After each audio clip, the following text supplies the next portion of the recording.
ನಮ್ಮ ಶಾಲೆಯಲ್ಲಿ 9 ಜನ ನುರಿತ ಮತ್ತು ಅನುಭವಿ ಶಿಕ್ಷಕರನ್ನು ಒಳಗೊಂಡಿದ್ದು ಪಠ್ಯ ಹಾಗೂ ಸಹಪಠ್ಯ ಚಟುವಟಿಕೆಗಳೊಂದಿಗೆ ಪಾಠ ಬೋಧನೆ ಮಾಡಿ ಮಕ್ಕಳಲ್ಲಿ ಕಲಿಕೆಯನ್ನು ಉತ್ತೇಜಿಸಲಾಯಿತು. ಶಿಕ್ಷಕರು ಕೇವಲ ಶಾಲಾ ಅವಧಿಯ ಶಿಕ್ಷಕರಾಗದೆ ಶಾಲಾ ಅವಧಿಯನ್ನು ಹೊರತುಪಡಿಸಿ ವಿದ್ಯಾರ್ಥಿಗಳ ಶಿಕ್ಷಣ ಕಾಳಜಿ ವಹಿಸಿ ವಿದ್ಯಾರ್ಥಿಗಳು ಮನೆಯಲ್ಲಿ ಅಭ್ಯಾಸ ಮಾಡುತ್ತಾರೋ ಇಲ್ಲವೋ ಎಂಬುದನ್ನು ಅರಿತು ಅವರ ಬಗ್ಗೆ ವಿಶೇಷ ಕಾಳಜಿ ತೋರಿಸಿ ನಮ್ಮ ಶಾಲೆಯ ಪ್ರತಿಯೊಬ್ಬ ಶಿಕ್ಷಕರು ಪ್ರಯತ್ನಿಸುತ್ತಿದ್ದಾರೆ. ನಾವು ಯಾವುದೇ ಸಂದರ್ಭದಲ್ಲಿ ಮೇಲ್ನೋಟವನ್ನು ಅವಲೋಕಿಸಿ ತೀರ್ಮಾನ ತೆಗೆದುಕೊಳ್ಳಲು ಸಾಧ್ಯವಿಲ್ಲ. ನಾವು ಅದರ ಅಂತರಂಗವನ್ನು ಅರಿಯಬೇಕು. ಅದೇ ರೀತಿ ಒಂದು ಶಾಲೆಯ ಹೊರನೋಟವನ್ನು ನೋಡಿ ಶಿಕ್ಷಣವನ್ನು ಅಳೆಯದೆ ಆ ಶಾಲೆಯ ಒಳನೋಟವನ್ನು ಅರಿತು ಶಿಕ್ಷಣದ ವ್ಯವಸ್ಥೆಯ ಬಗ್ಗೆ ತೀರ್ಮಾನ ತೆಗೆದುಕೊಳ್ಳಬೇಕು.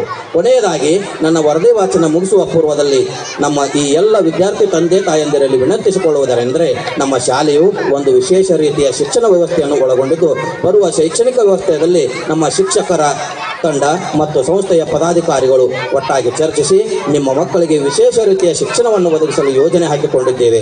ಜೊತೆಗೆ ನಿಮ್ಮ ವಿದ್ಯಾರ್ಥಿಗಳ ಅನುಕೂಲಕ್ಕಾಗಿ ಶಾಲಾ ವಾಹನ ವ್ಯವಸ್ಥೆಯನ್ನು ಕಲ್ಪಿಸುವ ಯೋಜನೆಯನ್ನು ಹಾಕಿಕೊಂಡಿದ್ದೇವೆ. ಆದ್ದರಿಂದ ತಾವುಗಳು ನಿಮ್ಮ ಮಕ್ಕಳನ್ನು ನಮ್ಮ ಶಾಲೆಗೆ ಕಳುಹಿಸಿ ಶಿಕ್ಷಣವನ್ನು ಪಡೆಯಲು ಅನುಕೂಲ ಮಾಡಿಕೊಡಬೇಕೆಂದು ತಮ್ಮಲ್ಲಿ ವಿನಂತಿಸಿಕೊಳ್ಳುತ್ತೇನೆ. ಇಲ್ಲಿಗೆ ನನ್ನ ಶಾಲಾ ವರದಿ ವಾಚನವನ್ನು ಮುಗಿಸುತ್ತೇನೆ. ಎಲ್ಲರಿಗೂ ಧನ್ಯವಾದಗಳು.